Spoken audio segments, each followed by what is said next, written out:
দুনিয়ার সেরা ঈদ ঈদে মিলাদুন্নবী। অথচ জন্মটা বড়, নবুয়তটা বড়। যে কোনো ব্যক্তি বলবেন নবুয়তটাই বড়।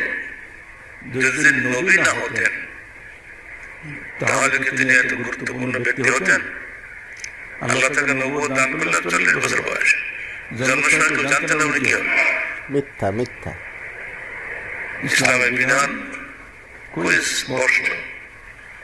যার জন্মবার্ষিকী পালন করছে তিনি নিজে তার বার্ষিকী পালন করেন নাই।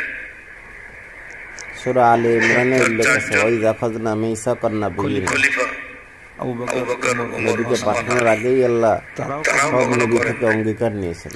ইসলামী খেলাফতের কোন যুগেও এগুলো কেউ আমরা দেখি নাই।